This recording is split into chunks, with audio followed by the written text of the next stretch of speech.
Alright, so I don't think it's a secret, but I'm a big time Dragon Age lover, and I have enjoyed every game in the series up to date.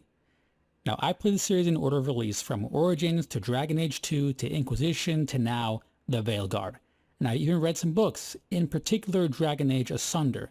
Now, personally, I think Dragon Age Inquisition is the best in the series. Now, I know this may come as a shock to Origins lovers, but that's just my opinion. Origins is still second best, of course. So to say I was excited for Veilguard is a bit of an understatement. I was ready to play this game and to invest hours upon hours of my life into it.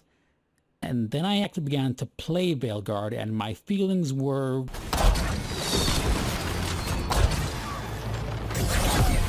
Lady Morrigan? 'Tis simply Morrigan to you, Scout Harding. What a pleasure to see you again. Morrigan helped the Inquisition when Varric and I were part of it. She knew more about ancient magic than anyone, except Solus. 'Twas both pleasure and necessity to help then, as it is now.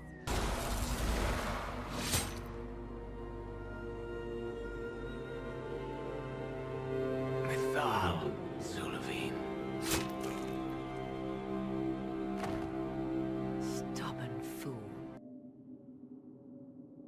Don't go any closer, Morrigan. What would you know of my ends, elf? You are a glutton drooling at the sight of a feast. You cannot be trusted. Those dark spies! Have to deal with them! Looks like we're doing this!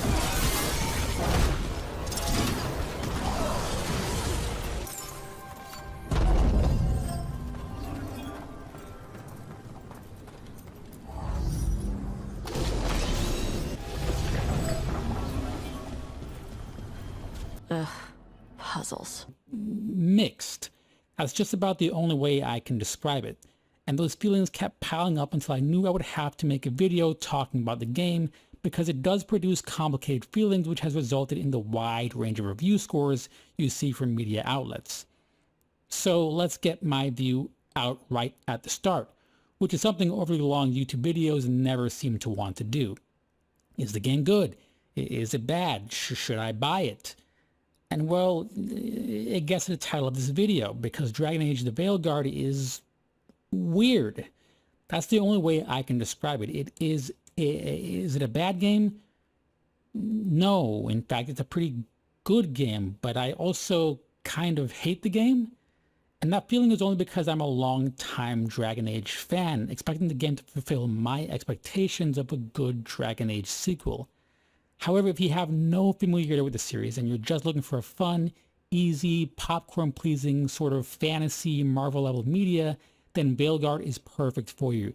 There's nothing wrong with Marvel films. I like them well enough, and they are easy to watch and then forget later on. But that's not what I play Dragon Age for, which is why the Veilguard is so weird. And so let's talk about that. Let's dive in and discuss why I feel this Dragon Age sequel just isn't a very good Dragon Age game, which is different than saying it's a bad game. Now, I want to clear things up at the start as to what I look for and believe makes a good Dragon Age game. To start, I don't care about combat. Now, I'm sorry, but I just do not care. You can make it Origins tactical, you can make it Dragon Age 2 faster action tactical, you can make it that hybrid Dragon Age Inquisition. I don't even care if you make it a God of War level Twitch action gameplay. I just don't care. Dragon Age to me has always had combat that was fine. A nice distraction and breakup in between the bits I actually care about. Narrative role-playing, story, characters, and exploration. I don't care how great the combat is if the narrative role-playing and writing are poor. I'm not playing Bioware titles for amazing gameplay. I'm here for the story, the characters, and the role-playing. After all, this is a role-playing game, not an action-adventure title. I don't put 500 hours into Skyrim because Bethesda made some amazing FPS melee combat system. I put 500 hours into Skyrim because the exploration and sense of discovery was so great and immersive. The truth is, for a time while playing Veilguard, I briefly considered that Vive's combat to be the best in the series. Of course, that opinion would vastly change around the 20 or so hour mark, but at the end of the day, the combat is not what I'm here for when I'm playing Dragon Age. And you see, that's the problem. I went into the Veilguard expecting a Dragon Age game with a deep and complexing narrative role-playing experience. Instead, what I received was a shallow popcorn piece of entertainment, one that can easily be enjoyed by anyone without any familiarity with the series and forgotten about as soon as it was over. Again, your average Marvel cinema experience.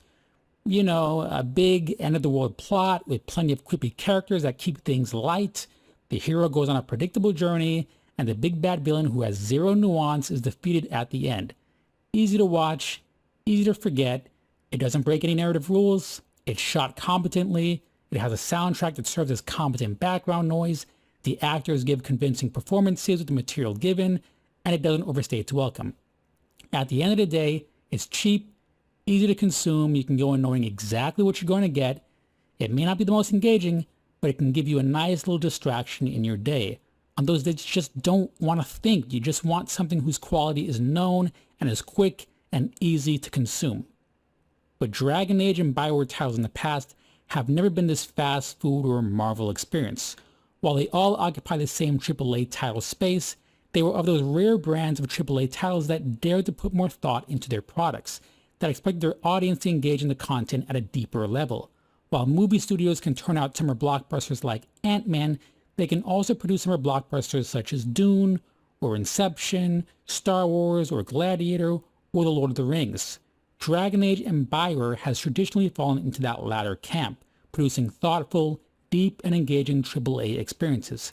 While they won't have all the technical complexity of a niche computer RPG, they provide a large, higher budget experience for general masses without sacrificing too much of the complexity and depth that niche audiences love in those smaller role-playing titles. So why is it that I really dislike Veilguard? Well, it's simple. It's a Dragon Age game that lacks or fails to respect those elements concerned with narrative role-playing, story, characters, and exploration. Now, in many reviews and online videos, you'll hear some reference often to the drop in writing quality. And a lot of times these reviewers will say things like, the writing with the characters is too modern, or Marvel quippy, or it's not dark enough. Now, these people aren't exactly wrong. They all seem to recognize there's a drop in writing quality and role-playing from the previous titles, but they aren't able to exactly articulate why that is. What exactly is the issue with the writing and the role-playing? Because you see, Dragon Age has never adopted any sort of faux medieval speech and vocabulary, though we will get into this more later. This is a series that used epic fail as a thing someone uttered in the very first game. It's always had anachronistic dialogue and banter. Yet why does it feel like such a drop in writing quality then? Why is it considered poor? Again, it's simple. This is a game that does not believe in the world it has set up for over a decade. It does not believe in or engage properly within its own world and established lore. It has no narrative depth. I mean, we can look no further than the title itself, The Veilguard, a phrase that is never uttered by anyone in or outside our group in the entire game, and further proof that it was a last-minute marketing change. Now compared to Dragon Age Inquisition, where the title is apparent from the very start in the game and has actual in-game meaning. If you're actually familiar with the world of Dragon Age, then when you start playing Veilguard, you quickly notice how characters in Veilguard do not seem to feel or react to events the way they should based on the established lore. To give some examples, why is no one constantly asking what in the world the Inquisitor is doing? The Inquisitor is kind of a big deal when it comes to Solus and the Elven gods. My Inquisitor drank from the Well of Sorrows, so why are we sitting around thinking at the start of the game, well, let me think, who can I contact who might know more about all this? The Herald of Andraste. They know more, Rook. The guy that is technically your boss, the Inquisitor. Who else have you been working for this entire time? Who do you think told Varric to recruit you? But even removing the Inquisitor, the Elven gods being real and also near synonymous with the old Tevinter gods is kind of a big deal. This was just a fringe theory crafted by fans long ago, and over the years and titles it has slowly revealed itself to be true and part of a well thought out narrative plan. This knowledge that the Elven Pantheon are real naturally completely upends known religious dogma on all sides.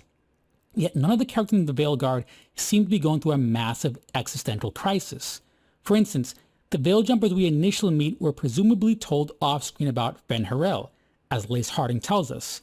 Now, the knowledge that Fen-Harel, the Dreadwolf, is real, and the legends about him that the elves have been preaching and practicing for centuries aren't exactly true, and that the Dreadwolf is also kind of trying to destroy the world as we know it, is a massive revelation just on its own.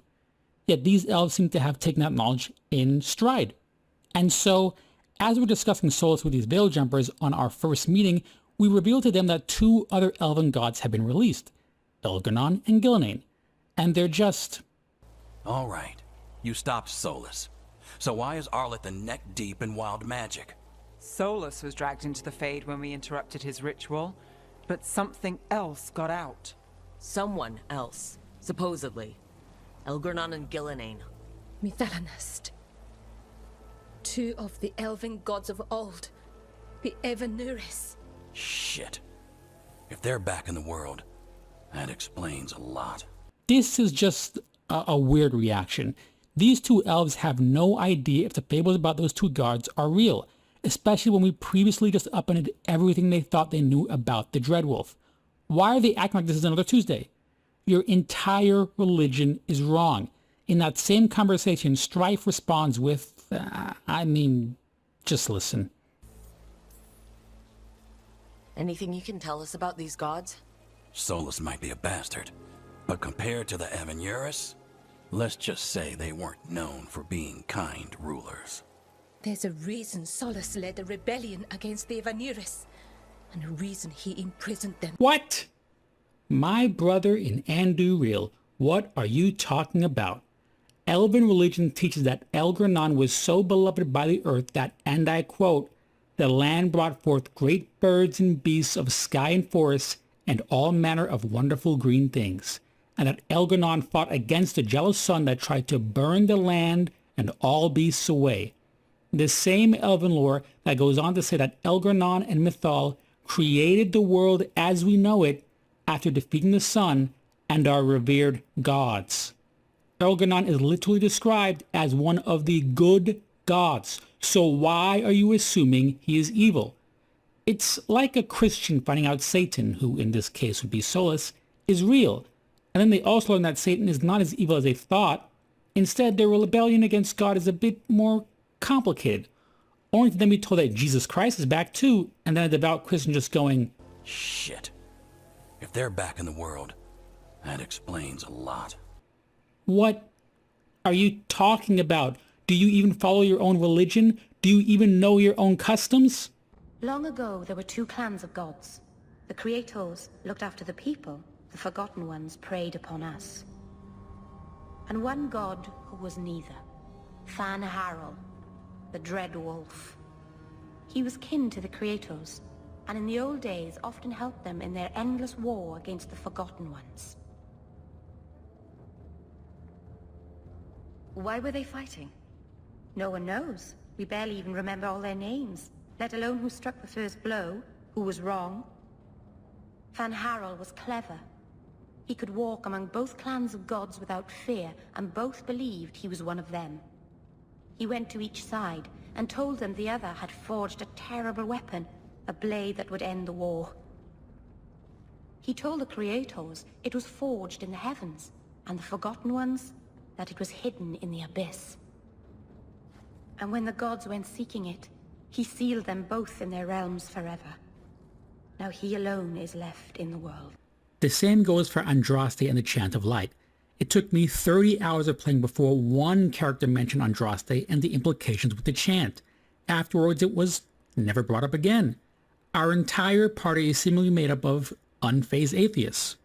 I had another question, and I'm sorry, maybe this doesn't matter, but Solus trapped the blighted gods in an ancient elven building, right? That's what it looks like. Maybe a palace? Fancier than what I've seen in Arleth, at least. And then, the Magisters were lured into the Fade. They broke in, which let the Blight escape, and turned the Golden City black. Right, and the Black City hangs in the Fade, a little reminder of their mistakes. What's wrong, Lace? It's just...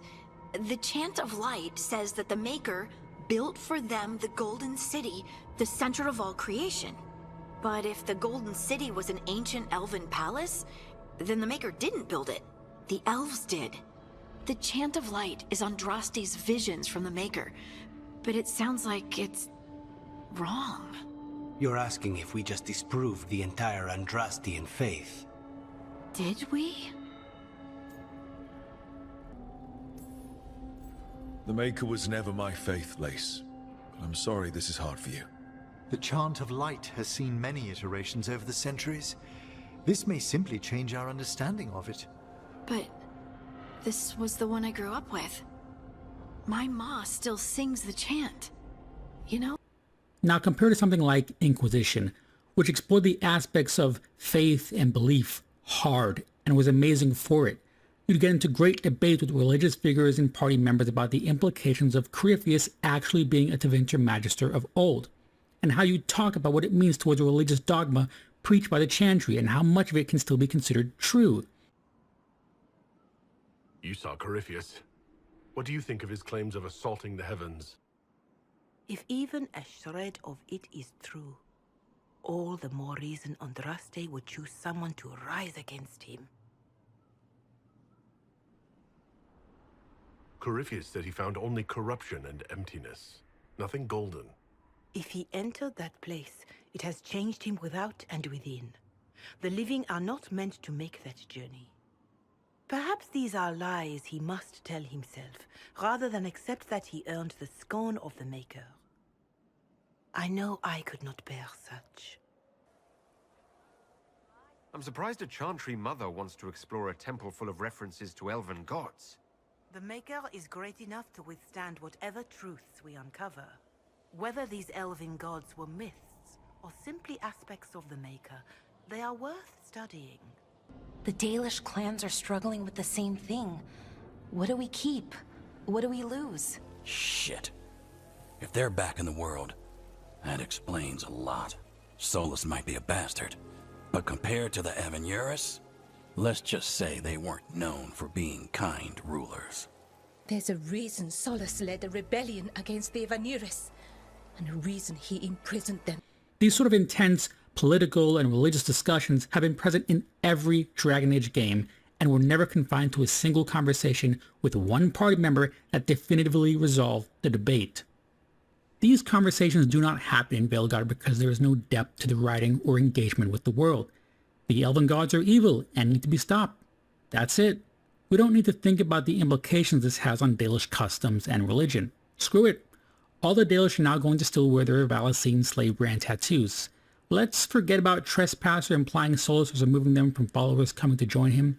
Let's even forget they were likely all told at this point that they are slave brands. Nope, still gonna wear them, yet speak blasphemy with every sentence against their gods. No one cares about Andraste or the Maker or the Chant of Light.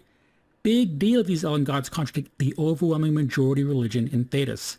Not a single party member has religious or cultural objections to killing the elven gods. Questions of faith aside, we have some very real gods that still need killing. Not a problem. Not one single elf wants to join Solus and turn on the veil and getting immortality again. Again, let's forget about Trespasser setting up Solus, gathering many elven followers from Dalish clans who will be super inclined to join him after experiencing centuries of discrimination and slavery by humans. The better question is, what elves wouldn't want to join Solus at the start? Or what elves wouldn't look at the other two gods and go, well, maybe we should give them a try. They can't be worse than humans, right? In Dragon Age 2, you had elves joining the Qun to escape discrimination of humans, but not one elf wants to join Solus or Elgranon.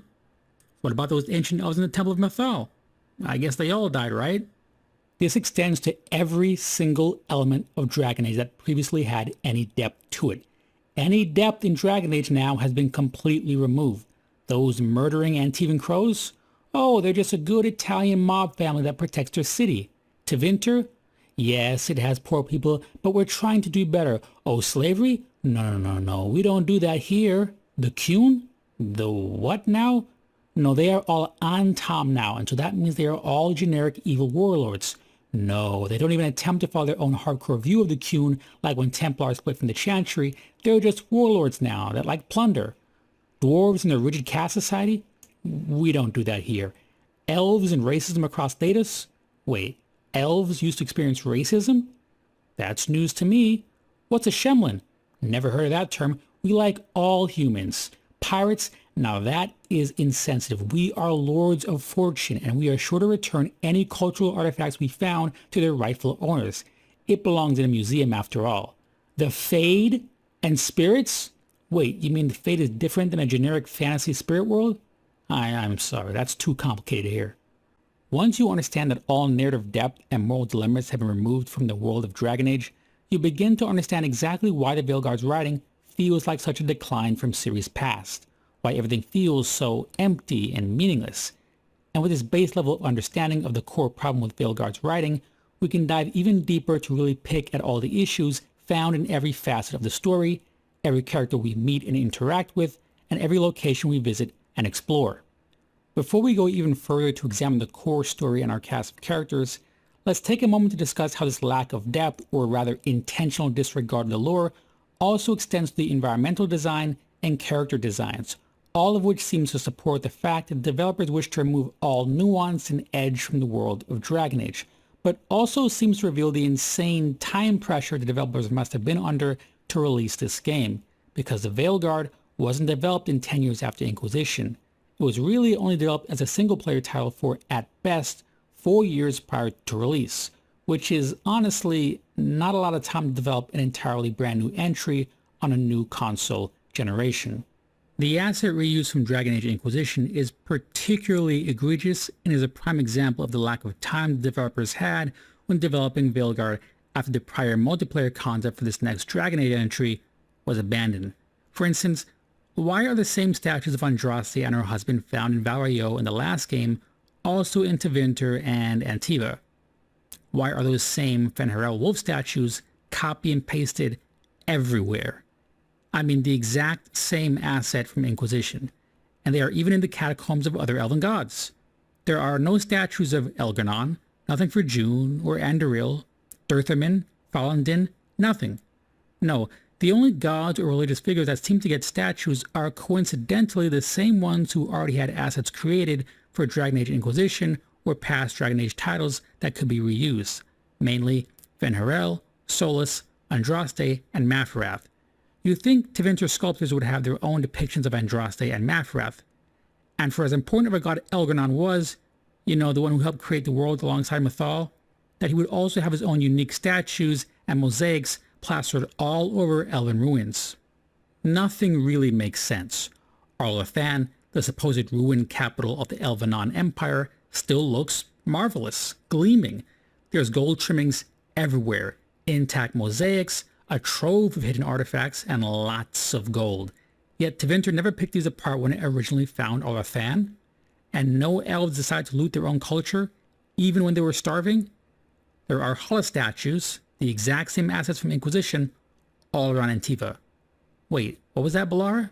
This area is where Tevinter Magisters destroyed Arlathan City centuries ago. A whole lot of blood magic during the war. Before the Tevinter Imperium destroyed Arlathan. The Shemlin did not destroy Arlathan. We Elven warred upon ourselves. By the time the doors to this sanctuary closed, our time was over. Wait, that's not right. What are you saying? You would not know truth. Shemlin history is as short as the pool of your years.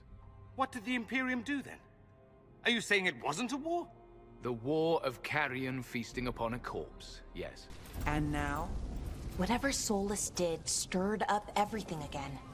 The old blood magic from the war, it never went away. Ancient relics appear out of thin air, ruins float. It's like an old wound that never healed, and now it's bleeding again. How did creating the Veil destroy the world? You saw the remains of Via Dathara. The library was intrinsically tied to the Fade, and the Veil destroyed it. There were countless other marvels, all dependent on the presence of the Fade, all destroyed. The elven legends of immortality, all true. It was not the arrival of humans that caused them to begin aging. It was me. The Veil took everything from the elves. Even themselves. When it comes to clothing and armor designs, however, we do get new assets, even if they make little sense. For example, why do the Veil Jumpers and Shadow Dragons all dress so richly? These are two groups who should be the most destitute, poor, dressed in rags and other odd bits they can either find or weave themselves. Now there's a codex entry about the Veil Jumpers finding a lost cache of old ancient elven armor and weapons, and so, boom, they all get to dress as like high elven lords and not the dirty, poor, wandering Dalish clans they're supposed to come from. This is actually something Veilguard does a lot. Quick codex entries to explain massive deviations and inconsistencies with established lore. Why do this? There isn't even an attempt at explaining why the Shadow Dragons, an organization that is supposed to be secretive, has branded clothing in bright rich colors and fabrics for all its members. Naturally, it must be incredibly difficult for Tevinter authorities to not identify these Shadow Dragons. Of course, armor designs do begin to make sense when you take into account that Veilguard was previously a multiplayer live service game. And suddenly, the fact that every faction has color-coded outfits which are outlandish with tons of layers begins to make a lot more sense. This lack of depth and verisimilitude naturally affects all the characters, because in this game you cannot roleplay and you cannot ask questions. In Dragon Age Inquisition, once you started the game and got past the intro, you could immediately interrogate Varric about what happened to every Dragon Age 2 character despite the Inquisitor never meeting them. This is because the developers respected its players and their investment in prior games. You could speak to shopkeepers, blacksmiths, your horse master. You could interrogate every single person to learn more about them and the world. The same goes for your player character in Dragon Age 2 and Origins. You show up in Denerim and find yourself knee-deep in a quest to help Wade the blacksmith craft the perfect armor. Here, you can't actually speak to a single shopkeeper to ask questions and get extra little lore bits. You can't ask party members questions about their background, religious beliefs, upbringing, their factions, etc. You can't ask any returning characters any questions either about what they've been doing for the past decade or why they aren't leading the charge now. Enter a brand new area? Great. You're not asking anyone questions about this never-before-seen place. How does a lost dwarven Taig survive every single blight? How are there immortal licks in Navarra? How long has that been a thing? Why haven't these immortal licks told anyone about the elven gods or any other knowledge they've accumulated in an immortal lifespan? If immortality is so easy, why can't Solus just do that to restore the elves? Why are the Venatori, Tevinter supremacists, following elven gods? Wouldn't that be a major identity crisis? Why would Antam, who still preached a Qun, follow an elven god that speaks blasphemy against the Qun with every breath? Shh! No questions. You get what is directly told to you, and that's it. Do not ask any follow-up questions. You can feel the blight? Many from cultural can, somewhat. Long story. Hail the living! Emmerich Volkarin and his chosen witness, Rock, the challenger who has rebuked the cruel elven gods. Collect yourselves for the right. I was but a boy of 7 when I was purchased. For 3 sovereigns, I'm told. Which is a good price. The Crows buy all their assassins that way. Buy them young, raise them to know nothing else but murder. And if you do poorly in your training, you die. We Crows are all the army Antiva has, but it's not like we can field a garrison. Outside support? The king would say to call on us. The price for being patriots. What the fuck is this piece of shit? Party members do not conflict with each other or interrogate each other's beliefs, which is why their banter feels so inconsequential and meaningless. Why does everyone call you Harding and not Lace? Is that a Ferelden thing? Oh, that's just a me thing. Charter called me Scout Harding, and it just stuck. Huh. But I can call you Lace, right? It's such a pretty name and unusual. Lucanus is an assassin. He literally kills people for money. the same organization that marked Zevran for death for failing a contract, the same one that took Zevran as a kid and trained him alongside other kids to murder, many of whom did not survive the training. And yet no one really seems to care. Lucas is just a nice Italian assassin from a nice assassin organization. Who cares? Let's instead talk about cooking and coffee at length. Harding, a devout follower of Andraste, has no qualms with the elven gods upending everything taught by the Chant of Light. We get one conversation with her where you can tell her to believe what she wants, despite everything we learn, and that's the end of that debate. Balara also gets about 2 whole conversations about the conflict concerning her gods wreaking havoc on the world, both of which are easily resolved.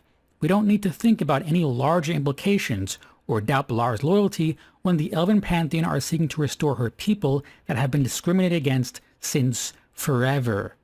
Emmerich, a necromancer of Navarra, apparently has no religious belief. A codex entry even states that those of the Moonwatch don't know where their soul goes after death. They don't like to think about it. Excuse me? Mortalitate's belief is literally that all souls return to the void alongside the Maker after death, but to keep the balance in the world, an exchange must be wrought with the Fade to allow a spirit to house the now empty vessel. How do you not know the religion and customs of your own faction and land? This man has a whole quest line about funerary rites, yet not once mentions religion and what he believes happens after death. Shh. No questions, no thinking. Hey now, remember the Fade? Remember how mages go to dream there every night? Remember how the Black City is always visible there? I never thought I would ever find myself here physically. Look, the Black City. Almost close enough to touch. No? Well, we don't either. You won't see the Black City in the Fade. You might see it in the Crossroads in a closed-off section, even though it is not the Fade and is mentioned by exactly 0 party members. I call it the Crossroads, a place where all Illuvians join.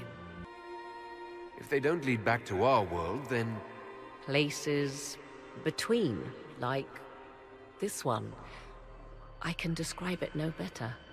This is not the Fade, but it is very close. Someone with enough power could tear down the ancient barriers.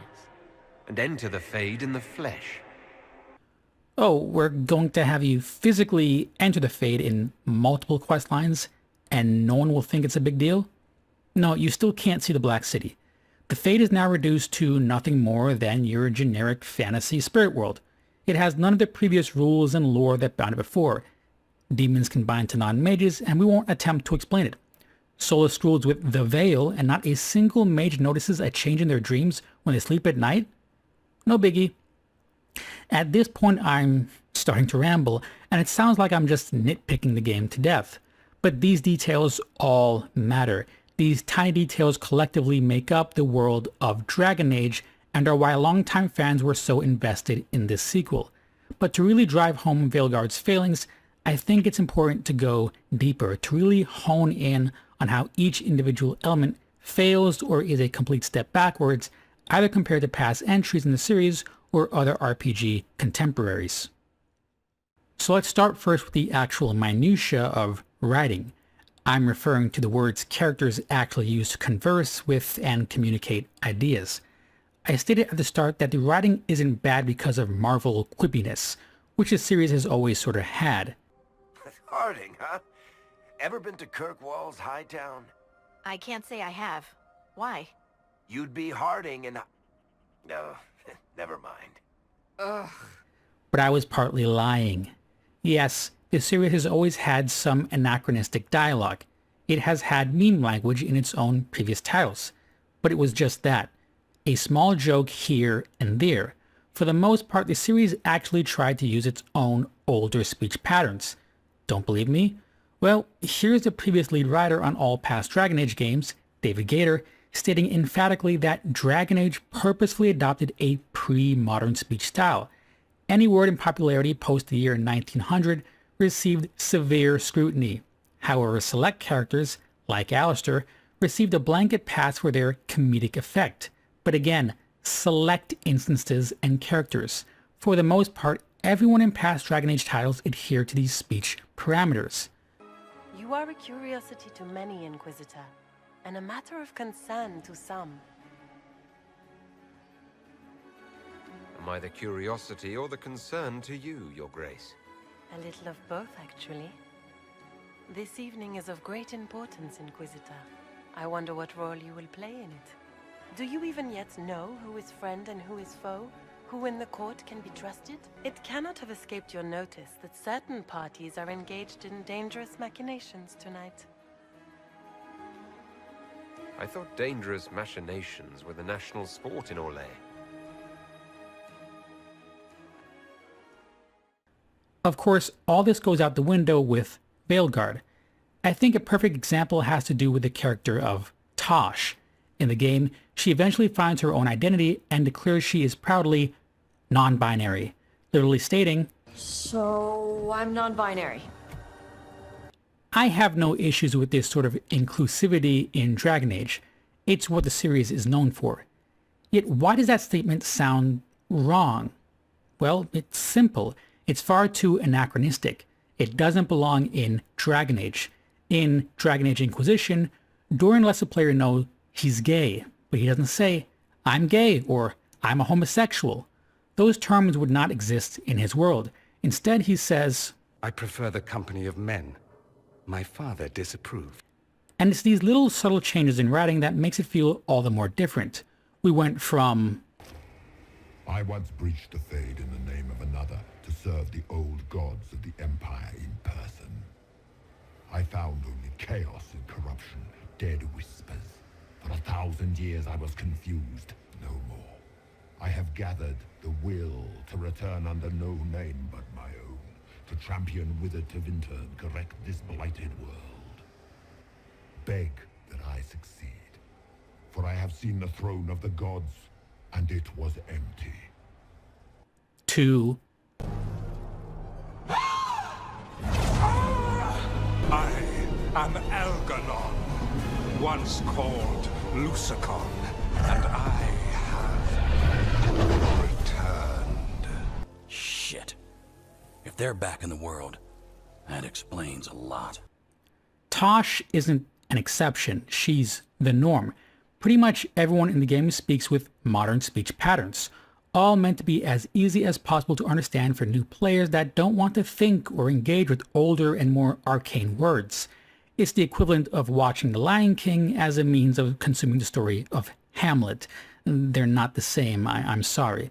But the big thing about this game that is, I don't want to say grating, but it's wearing on me.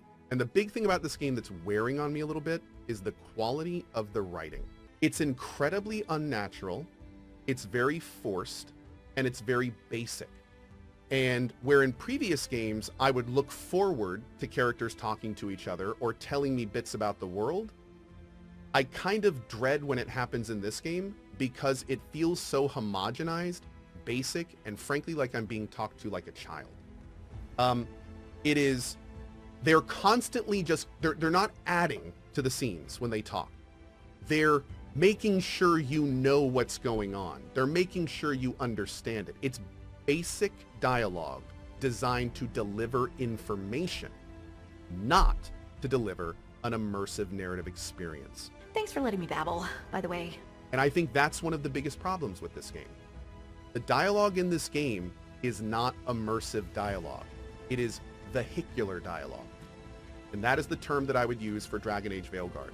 It is not Baldur's Gate 3. It is not Cyberpunk. It is not writing to make you feel like you're in the world. It is writing to project you forward or make sure you know what you need to continue on. It feels like tutorial writing. But this oversimplification of speech patterns is found in all other aspects of the writing. As I mentioned before, Veilguard's writing has no depth or nuance or complicated morality. All of this leads to severe restrictions in terms of narrative role-playing. This is a complaint consistent across pretty much all reviews of Veilguard, that your ability to actually role-play with your character is severely limited. You see, Rook is the most restrictive and defined player character Dragon Age has ever had, even surpassing Hawk. Where past titles allowed a varying degree of player expression in defining their character, Rook offers very little player expression. Rook is, whether you like it or not, the good guy. You're a generic superhero. They can't be very mean to anyone, and especially not their party members. They are always peacemakers for any conflict that comes up. They want everyone to be their best selves. They always give the right advice, no matter the choice, and they just want everyone to work together and reach their full potential. Now, having a player play a far more defined character isn't inherently bad. Again, Hawk was a far more defined hero than either the hero of Ferelden or the Inquisitor. But to make such defined characters compelling in a narrative role-playing title, which demands player choice, you must further increase the tension between the set character you've established and their beliefs and the choices present in the game. Hawk is a family person. They love their family. And so the Mage Templar conflict becomes all the more interesting and compelling when it involves their family members, both their surviving sibling and mother. On the opposite side, the more freedom you allow a player to express themselves narratively, the less you're able to engage them emotionally with regards to said narrative. In Baldur's Gate 3, the player is able to widely define their character to the point of choosing to be either fully good or a full-on sociopathic killer. And because of this, narrative choice often lacks punch in terms of complicated morality, since a player can just simply decide that they're evil from the start. How you deal with the Shaded Grove is not exactly morally complicated or engaging when the player can just choose to murder everyone in there. However, if you limit a player's narrative freedom and force them to engage with a defined limit in terms of player character beliefs and morality, then you can create interesting conflicts the player must engage with under these restrictions. This is something CD Projekt Red does very well in their games.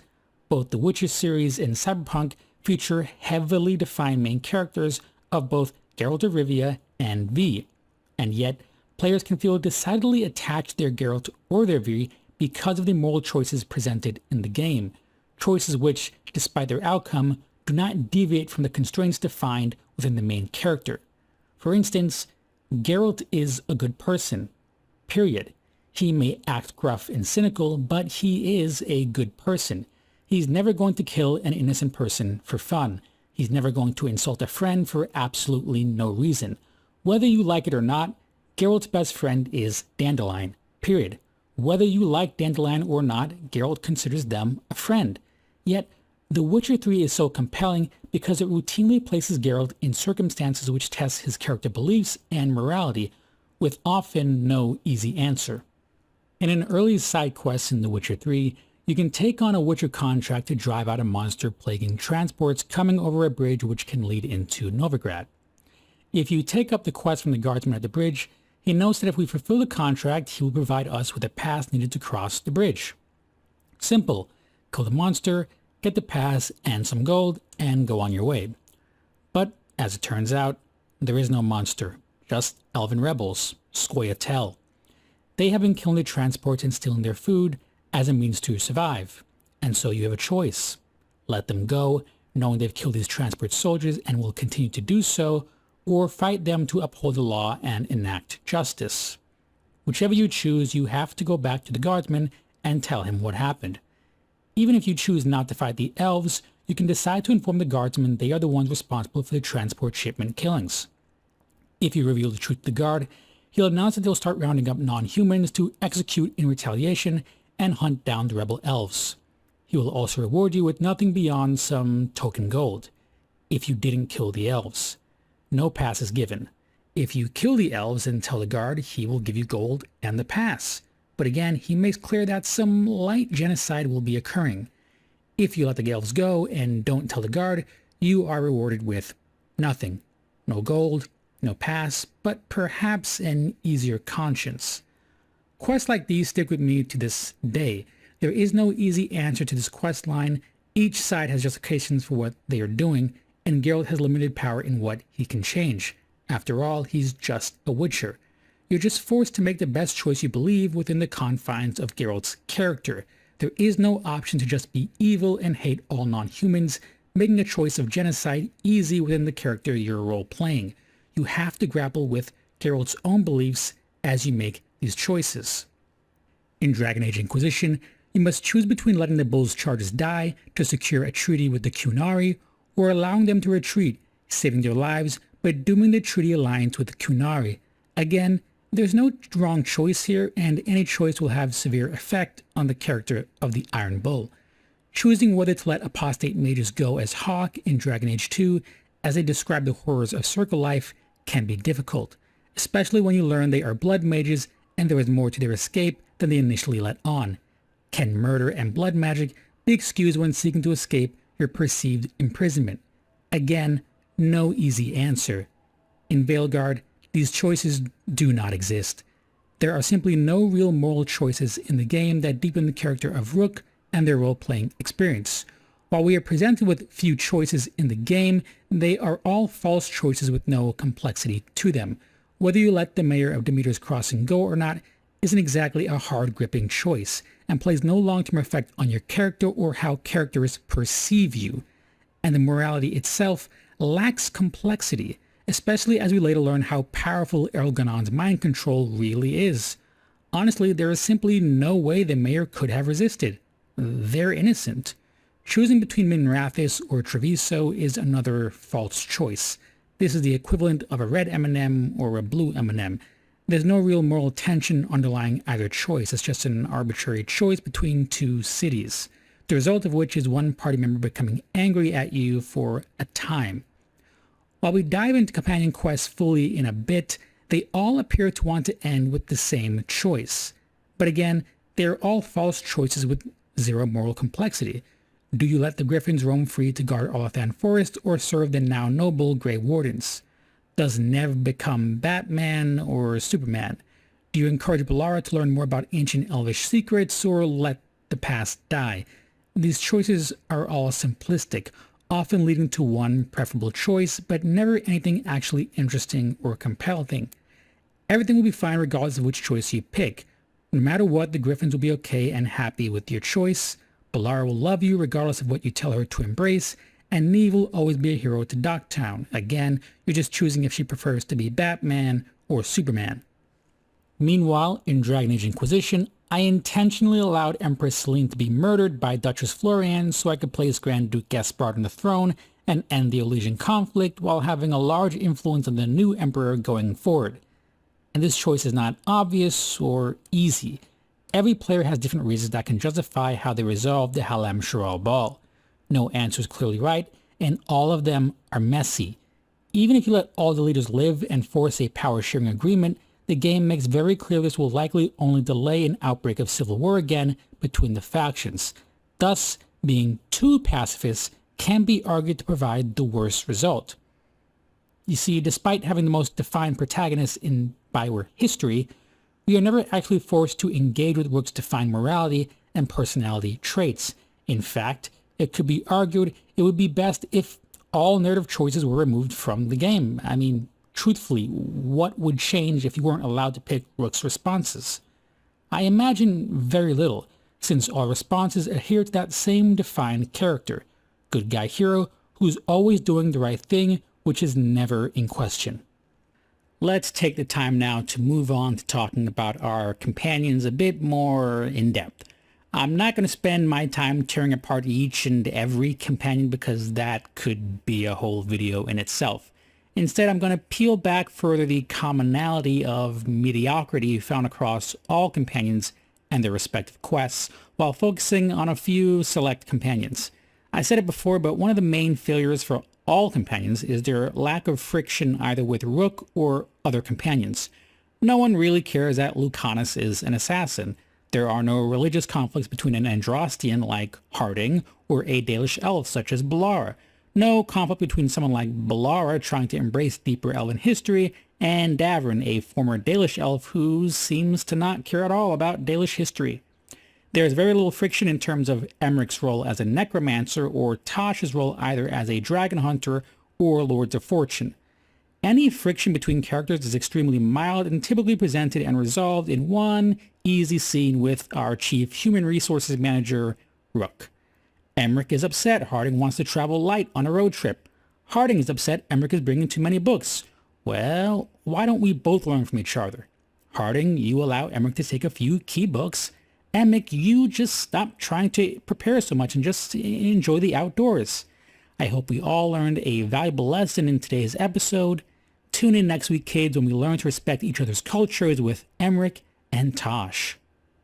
In past Dragon Age titles, party friction was apparent from the start and often never resolved in some amicable way. Alistair and Morgan do not like each other, and they never likely will. While they tease and goad each other to comical result, it's also clear this isn't merely teasing. These characters do not like each other. Solus and Sarah will always butt heads. Always. And in the Mass Effect series, party conflict can have deadly consequences. Miranda and Jack hate each other's guts in Mass Effect 2. Unless you have high Renegade or Paragon points, you'll have to choose a side, which will result in losing the confidence and possible loyalty of another party member, which can result in their death.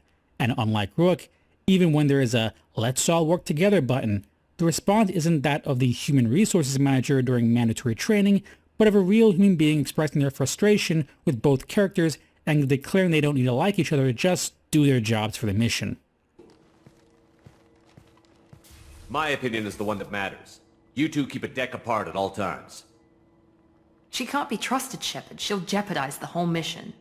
If we survive this, you two can tear each other apart. Until then, save your hate for the Collectors. She'll survive. I'll make sure of it. Then, I'll tear you apart myself. But this lack of friction is only the beginning, as each character seems to want to best the others in just completely ignoring the established Dragon Age lore in their quests, while simultaneously having some of the worst design quests in the game. For instance, let's talk about how every single companion quest is literally just an evil version of themselves. No, seriously, think about this, if you haven't. Every single companion quest is just fighting the mirror universe version of their character. Neve, a good Tevinter mage, is engaged in a quest to take down an evil Tevinter mage practicing evil blood magic. Emmerich, our good, kind necromancer, goes up against an evil immortal necromancer who for some reason also wants to take over Navarra. Lucanus, the good Antivan Crow, is all about tracking down his captor Zara, who turns out to have been working with a traitor, evil Antivan Crow, that's always been jealous of him. Balara's quest is learning her brother, another Veil Jumper, is alive. And you guessed it, they're evil now, so we gotta stop them. Davern is about stopping a monster who we quickly learn is now evil and corrupted former Grey Warden trying to take all the Griffins. Taash, our good fire-breathing Kunari, ends up fighting against an evil fire-breathing Kunari. Now you'd think Harding's quest, all about diving into her new powers and long-lost dwarven secrets, would at least be the one where we don't just fight the evil version of our companion. But you'd be wrong. Guess what? We fight a literal evil Harding there too. Whoa. So complex. What the fuck is this? Do you see where I'm getting at when I say all these companion quests have bad design? They're all, every single one, combat gauntlets with little narrative role-playing where we just fight the evil version of our companion character at the end. After which, we then get to make a final, meaningless choice for our companion that changes nothing.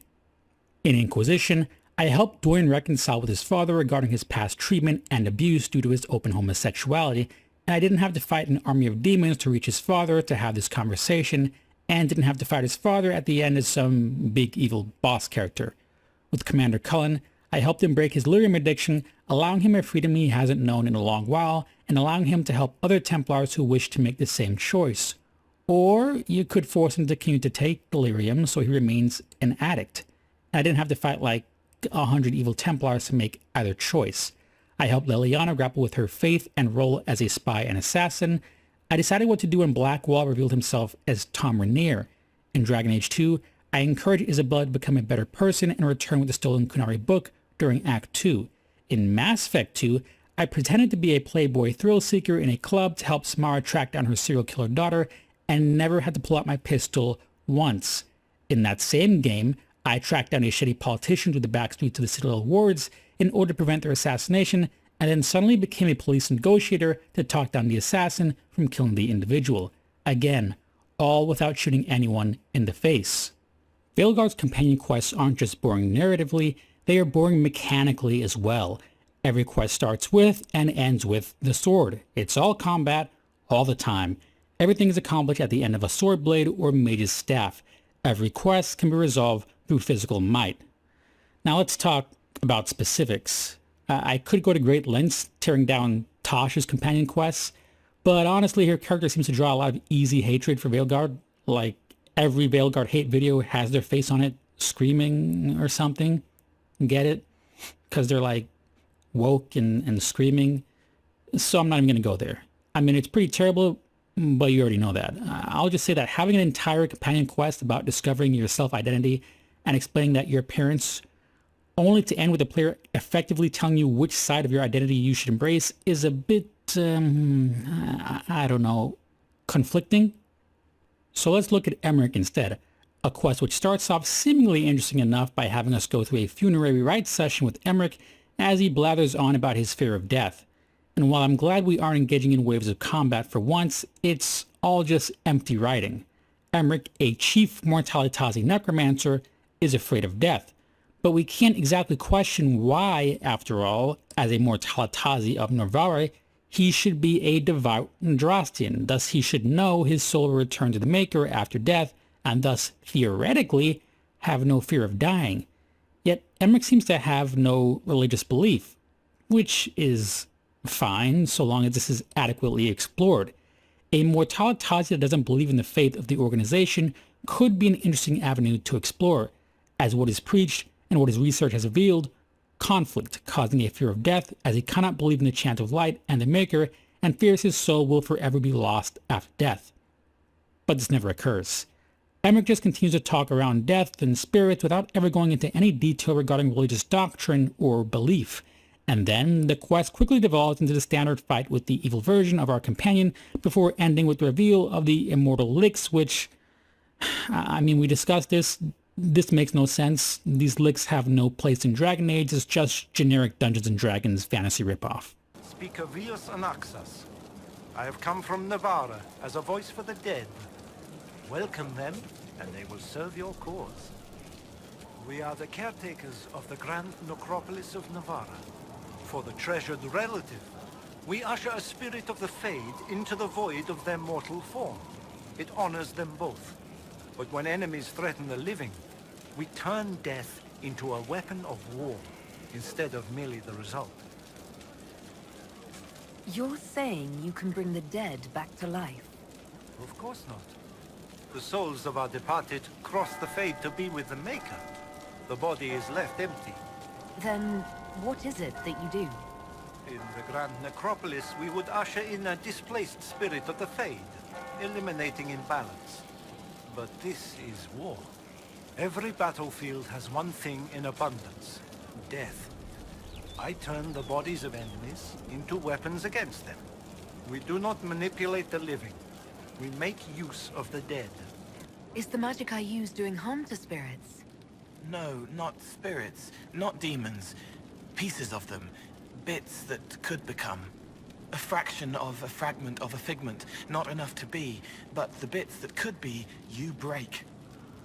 And while on the subject of ripping off D&D, let's bring up this stupid fucking corpse whispering nonsense which is suddenly a thing in Dragon Age. Again, this has never been a thing in Dragon Age before. You see, the game plays lip service to the fact that undead do not contain the souls of dead people, yet in practicality, that's exactly how they act. The so-called corpse whispering that Emmerich performs several times in Veilguard is literally just Call from the Dead from Dungeons & Dragons. You know, where you gotta ask 5 questions to a dead body. Spirits do not act like this in Dragon Age. They don't act completely as if they are the individual that has died. They understand they are spirits, and people don't treat the dead as literally the dead person as opposed to a spirit. Observe these differences in characters speaking to the dead. You, or she, wanted to reach Ameridan again. We're also trying to find him. Ameridan. Yes. Inquisitor. beloved. She came with Emeridon to hunt the dragon. They fought at the shore. Spirits and magic. Cold, so cold. How I found her. How she found us. We'll find Emeridon. You don't have to wait here anymore. Thank you. It was hard. Tell us about Ilario della Morte. Martyrs. He fooled us both. Elaborate. You took what he wanted most in this world. More than coin, pleasure, family. Ilario hired you to kill her. No. Ilario used blood magic to control spite. How? He's not a mage. Our risen god gives many gifts. Elganon. Ilario's working with Elganon. Her spirit's strong. Haste would be appreciated. Let her go. We've heard enough.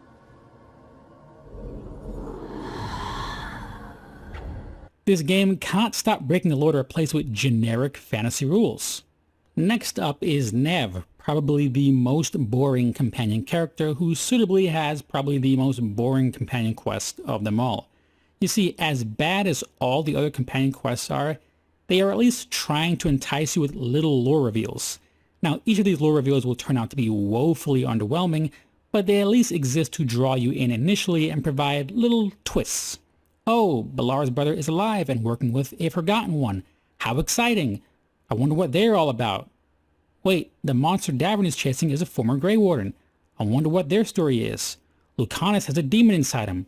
How'd that happen? Whatever happened there? Whatever happened there? All right then, whatever happened there? You get the point. Nev, however, has no real interesting lore with to entice you. She's tracking down a dangerous blood mage, and that's it. We don't learn anything particularly exciting either about Nev or this blood rage. There isn't any real twists, no moral stakes, not even any fake moral stakes, and it all results with us catching and putting them away. You do this by killing everything in your way until you reach the eventual big bad boss and whack them too until they give up. Truly riveting stuff for a truly riveting character. Of course, when it comes to the most disappointing companion quests, it's hard to choose between either Harding or Balara, and that's because both companions deal with the most interesting remaining bits of lore in Dragon Age, the Titans and the Forgotten Ones respectively.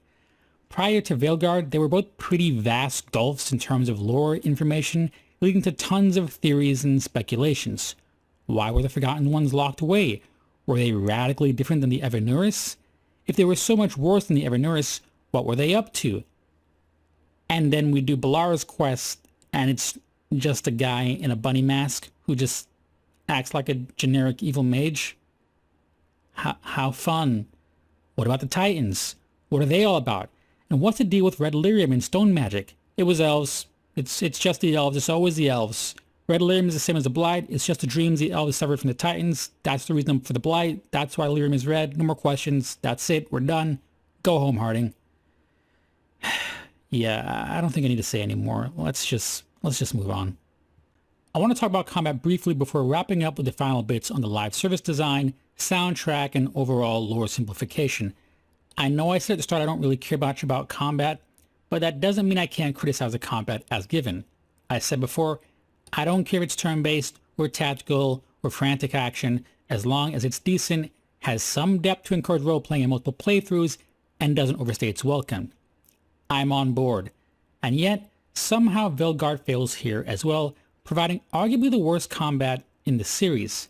Now, mechanically, the combat initially plays fine, but once you hit the 10 to 15 hour mark, you quickly realize that you've seen everything the combat has to offer, and the only thing the game can do is further ratchet up the enemy health, painfully extending dull, uninteresting fights into 5 to 15 minute long repetitive engagements.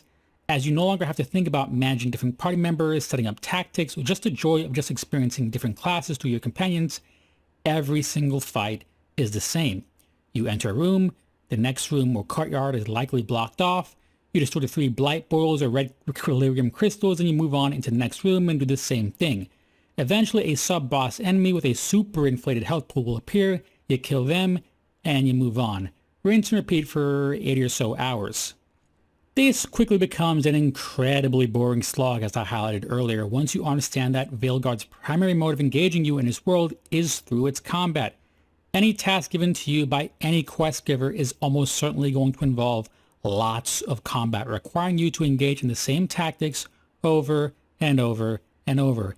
Kill the enemies, destroy the 3 things, beat the sub-boss. Kill the enemies, destroy the 3 things, beat the sub-boss. Destroy the blight boils, destroy the red Lyrium crystals. Destroy the blight boils, destroy the red Lyrium crystals. Repeat and repeat and repeat. And it's through combat that we really begin to understand that the live service design of Veilguard, because this all feels very familiar to anyone that has played a game like Destiny or The Division or even Anthem. Kill a bunch of mob enemies, blow up the reactor, kill the sub-boss, move on. The difference is that those games are designed to be played with friends, and their mob enemies are intentionally weak and easy to kill, often going down with a single shot, where the difficulty is in mob management as opposed to the actual skill of defeating them. Yet in Veilguard, on standard difficulty settings, even the most basic enemies will require numerous hits to go down. By the end, I found it best to switch combat settings such that enemy health was low, while their aggression and damage remains high, so some challenge was retained. Yet even at the low settings, enemies tend to have still too large of a health pool. But again, it's also repetitive and drawn out. Class specialization has little to no point in a game where party composition doesn't matter. What difference does it make if you're a Reaver or a Champion? You can't actually take on the role of a true tank or a paladin because your companions are all idiotic and do very little damage on their own. You will always be the main DPS and the target of enemy aggression. Always. This is why mages now have become a melee class, and why you can't spec as a healer or a mage focused on buffing companions, because you as a player will always be the main target for enemy attacks and the main dealer of enemy damage. Always. It's the live service action gameplay without the live service. Which now allows me to finally talk about Veilguard as a former live service title. I've been complaining a lot about Veilguard at this point, from the narrative design, the quest design, to the clothing design, and also the combat. But all these little choices begin to make a lot more sense once you understand that Veilguard, for quite some time, was being developed as a live service game. Suddenly, with this knowledge, things start to click into place. Because while we would like to imagine Veilguard had 4 years after live service cancellation to make a single-player title, the reality seems clear that developers were likely forced to utilize everything already created when prototyping this former live service iteration, rather than build everything from scratch. It's a live service game hastily reworked into a single-player title. This is why the story feels so basic, and anything complicated surrounding the Dragon Age lore is simplified to allow ease of play and jump in, jump out sessions with friends. This faction is evil, you're the good guys from the good faction, hop in, fight endless hordes of enemies, collect loot, turn in quests. With this understanding, I want to present to you my theoretical vision of what Dragon Age 4 as a live service title looked like, which will help us understand why Veilguard feels so undercooked. In my imagination, every player would be a rook, artfully named since a rook is a playing piece on a chessboard of which there is more than one. You'd pick an associated faction, replete with your own faction leader and vendor to earn points with and get new faction gear. And while we'd likely all have our own personal lighthouse, the main social hub areas would be the crossroads, specifically this section right here. This is why spirits perplexingly look like a bunch of humans and elves here. Just imagine these as other players sharing this same space. Here you'd get new dailies and weekly missions, upgrade armor, receive mail, and turn in your engrams or mementos or whatever the equivalent you want to call it. You then select whatever quest you want to do, and boom, queue up with some friends and head out. This is also why companion characters always stand outside their quest start areas and require you to actually initiate the start quest button. It's because this is where you queue up with other friends. Now, I believe quests would proceed similar to Star Wars The Old Republic. You'd go through quests with other online players, completing objectives alongside the AI-controlled main companion, and this is also why none of the other companion characters we bring in companion quests speak during cutscenes, because they wouldn't be there. it would be other online players. You'd all get to pick your own choices, but presumably only the party leader's choice would matter, or there'd be a poll system similar to Star Wars The Old Republic. At the end of any quest, you'd get your loot, and then Varric would provide the end teaser to intrigue you for the next season or chapter release. Outside of this understanding, these weird Varric summaries at the end of every quest that foreshadow events we haven't experienced yet make no sense. Remember, we'll get to this next, but Varric is dead since the start of the game, so who exactly is narrating these and how do they know what's coming up next? But within the context of a live service game, these summaries begin to make perfect sense as season end teasers. Imagine a new expansion release that is just focused on the Moon Watchers, and you see that Varric voiceover teasing Hezenkopf as a new big bad raid boss to take down. The season of mourning, and so Moonwatch faction armor gets a 20% discount, and those aligned with the faction gain extra buffs and tokens or whatever. The Lords of Fortune? Well, they were probably supposed to work something similar to Gambit in Destiny 2, a sort of mix between PvP and PvE, which is why the arena that they have is so woefully underutilized in the actual game, and why the game basically forces you through a quest to at least engage with it once, otherwise you'd never use it. Oh wow, this is starting to make a lot of sense. I'm sure you can see a lot of problems with trying to do a live service Dragon Age game in a series so focused on narrative role-playing, but you can see BioWare at least certainly tried, and also understand why EA eventually wasn't convinced it would be a success and allowed for a late pivot back to single player. Unfortunately, every single undercooked element in this game you can trace back to the live service foundation the game was clearly built on. This is why armor is so tied to individual factions as never before in Dragon Age, why all such armor is so color-coded and elaborate. You can't have one faction looking like basic poor Dalish elves. That wouldn't be fun for online players. So now they get to be veil jumpers and dressed like Elrond or Rivendell. The same with the Shadow Dragons. Imagine being a hunter in Destiny, but you don't get that cool armor like Zavala, but instead have to wear that like disgusting shit like some common EDZ human. You can't have that. This is why you can't be mean to your companions, because we have to ensure they exist to dole out generic quests for all online players. You can't be mean to Ikora in Destiny, so why would you expect you to be mean to Balara in Veilguard? This is why combat is so basic and repetitive, and class specialization is relatively meaningless. This is why returning characters are so underutilized and often have very little to say, because they're just not supposed to.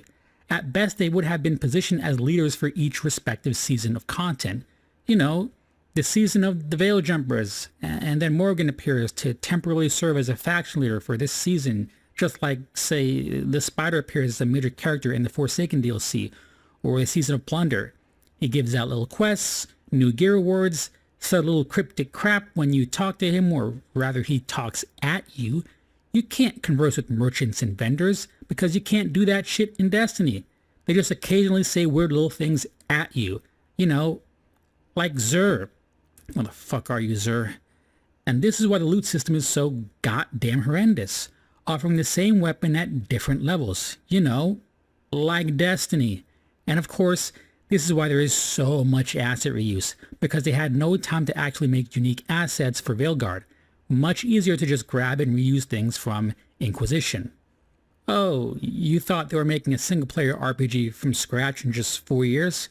Oh, you poor innocent child. Sorry, but Veilguard is about as clear as it gets. This is a multiplayer title hastily reworked into a single-player experience, and the end result satisfies neither fans of either genre. We're almost at the end, folks, but before I give my lasting thoughts on the main narrative, let's just touch briefly on the actual soundtrack, ambient music, and art design, because even here we are presented with an extremely lackluster affair. The overall soundtrack can only be described as generic and forgettable, something you'd think was scored in 2 weeks as opposed to developed over the course of several years. You know, anytime you have a big name Hollywood composer to slap on as scoring the main theme, I get nervous about a game score, because the chances are it means the rest of the soundtrack is pretty bland and uninspired.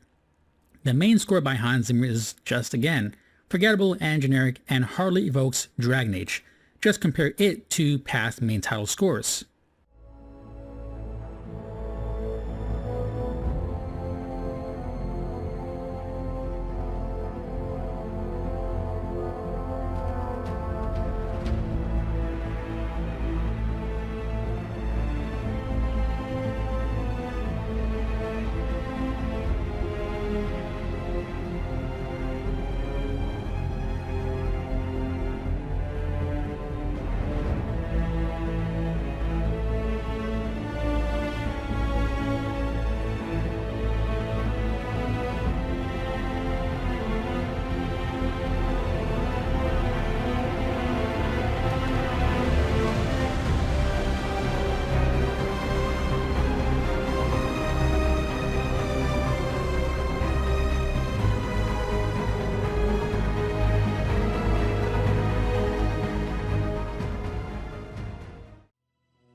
But even outside this main theme, the rest of the score is barely recognizable. Can you even recall a single track beyond the main theme?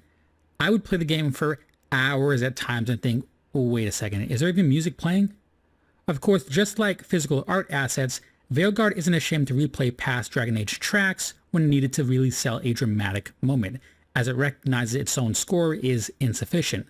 The Lost Temple from Dragon Age Inquisition gets plenty of replay in Veilguard.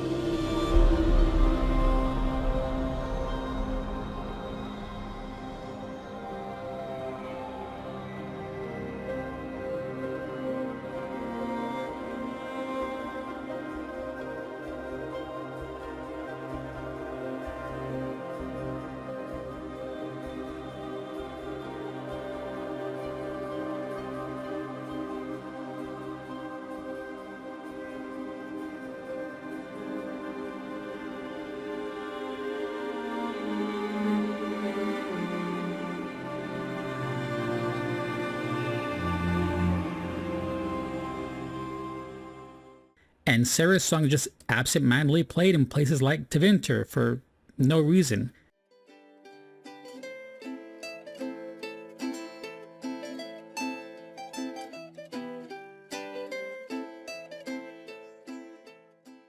Again, it's almost like they couldn't come up with their own original Bard songs for Veilguard. You know, it's one thing to reuse assets when you're making a sequel to a game that releases, say, 2 to 3 years later, especially if it takes place in the same area. It's another to reuse this many assets for a game released 10 years later on a brand new console generation. I touched on this at the top, but the actual art design of spaces is equally nonsensical in this game, tossing aside any attempt at lore consistency to make as generic and quickly cobbled together a space as possible. Tevinter, the heart of slavery in Thedas, has no slaves that you can find anywhere. While Docktown might be a poorer era of Minrathis, it should actually have plenty of slaves visible given that it's, you know, Docktown. Thus you'd imagine slaves would be employed to assist in loading or unloading cargo off of ships. Regardless of whether you're in Minrathis or Treviso, cities feel completely artificial and dead. Now, Dragon Age as a series has always been pretty bad at representing their major cities as breathable living spaces. Denerim in Origins feels incredibly empty, small, and poor for Ferelden's capital. Kirkwall really feels like a set off of zoned areas as opposed to a connected city which can't even implement a natural day-night cycle. And Valrayo in Inquisition is pretty laughable in how empty and static it can feel. But that was all 10 plus years ago. We've had The Witcher 3, we've had Dragon's Dogma, we've had Cyberpunk, and we've even had the Mass Effect series, all of which have been able to create more convincing city spaces of varying levels of size. And then we return to Veilguard, and nothing has really changed since Inquisition except greater asset reuse. NPCs feel static. Cities don't feel as if they've been designed to appear natural, but instead feel like complete artificial constructs to move you between playable spaces, such as these stupid zip lines that are found everywhere. Elven ruins, which used to be wondrous places of unique architecture, are now just reduced to techno magic. It's all just techno magic and these annoying crystals, a complete departure from previous design. And my god, the lore. The lore. As noted before, you've got Orlesian statues representing Andraste and Mythal in Tevinter. You won't find a single unique depiction of Andraste in Veilguard. Even Inquisition managed this. Like, check out this coffin with a unique Andraste relief depicting her death you can find in an ancient Tevinter tomb. Meanwhile, Veilguard can only copy the same statue from Valrayo. Veilguard also can't help but portray Andraste as divine in Tevinter, despite the Imperial Chantry holding that she was only a powerful mage and not the Maker's chosen. I guess they forgot about that one. In Treviso, holostatues are found everywhere for no real reason, and while I understand that Antivan crows are kind of a big deal in Antiva, would people really be okay with crow statues being erected inside of a fucking chantry? How is this not supreme heresy? Hey, wait, remember that dumb big hand in Arlathan where Rook suddenly breaks into a comedian? Look at this. I bet it came in handy. You have to hand it to the ancient elves. They love their statues. Such craftsmanship. Handmade from stone? Wait a second. I remember seeing this before. Jesus fucking Christ. Alright, let's wrap this up. We're going to enter the overall story or plot. I'm honestly not going to spend a lot of time here because none of it matters. You're not meant to think about the plot and its implications the same as previous titles. The bad guys are evil, you're good, you stop bad guys and save the day. Typical superhero stuff, nothing particularly complicated. Again, this is a poor follow-up to everything set up in Inquisition and Trespasser. But hey, once we understand this is a live service game masquerading as a single-player title, we can understand why the plot is so basic. But that doesn't mean we can't still criticize this basic brain-dead plot. Let's just start with the stupid late-game twist, which makes no sense. It's like the writers realized a plot has to have some late-game twists, and decided to just shove this in since Veilguard was previously integral in the live service integration of the game, but was no longer relevant in the single-player version. First off, unless Solus is literally just massively warping every single reaction we have with everyone the entire game, then Veilguard's death is really weird. No one mentions him by name, and his death after the opening, not even Harding, who knew him for over 10 years and was practically his second in command. No one has a funeral for Veilguard. They just let his clothes sit there for, what, months? No one told Hawk or Isabella, you know, his best friends. Did anyone tell the Inquisitor? What? The Inquisitor doesn't show up or have a funeral for Veilguard. We talk more about the city of Treviso or Minrathis, whichever city gets blighted, and all the faceless people that died there, but no one talked about Veilguard and getting revenge for him. Okay, but then Solus is like, I abhor the use of blood magic. Blood magic. As I said, I was wrong. Since when? In Inquisition, he clearly doesn't have any opposition to blood magic, declaring it as just another form of magic and nothing inherently evil. You said that the censure against blood magic was a superstition. I did. It's fortunate Cassandra is not within earshot. Most modern cultures forbid blood magic. Publicly, even Devinter disapproves of it. But as I said, magic is magic. It matters only in how it is used. I'd be interested in learning more about blood magic. I would teach you if I knew it. Unfortunately, using blood magic seems to make it more difficult to enter the Fade. You understand why I never bothered to learn it. A shame, as it is extremely powerful, provided it remains a tool, not a crutch, nor a passion. You can't even argue he's trying to lie here to hide his identity, because blood magic being evil is the de facto viewpoint in Thetis. To claim otherwise is to draw massive attention to yourself.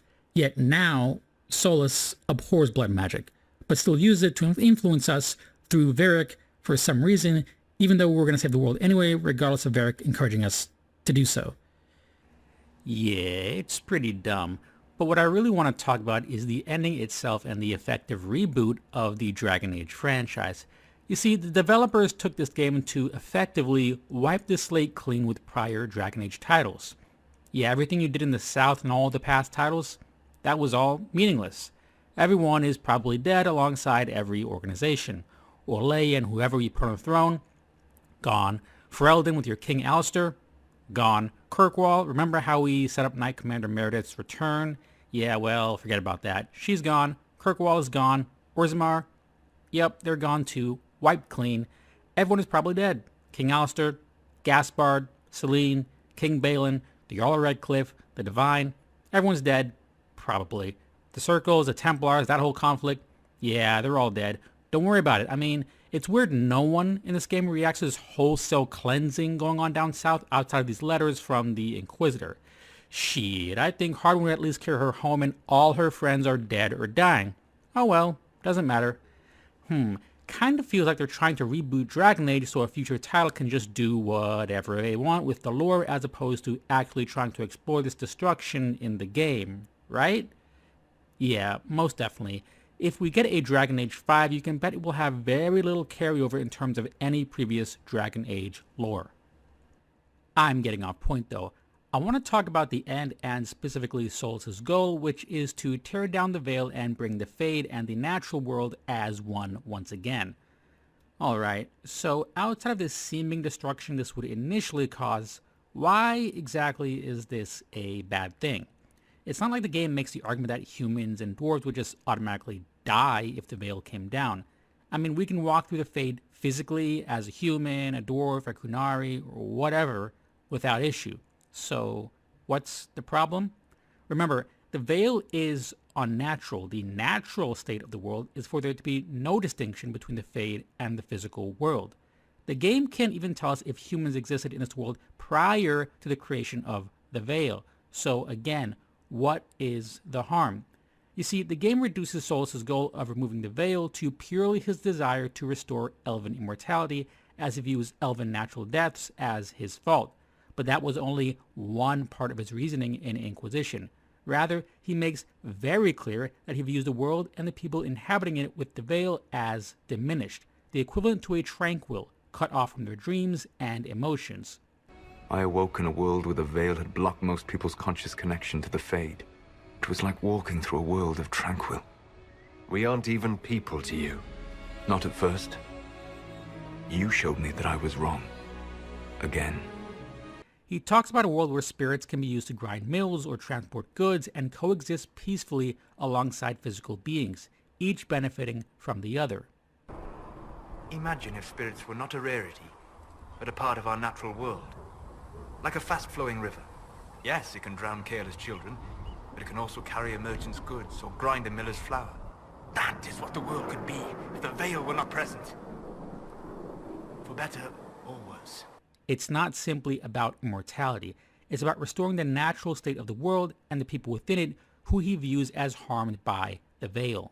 And yet, we cannot side with Solus or agree with any point of view he has with regarding to removing the Veil.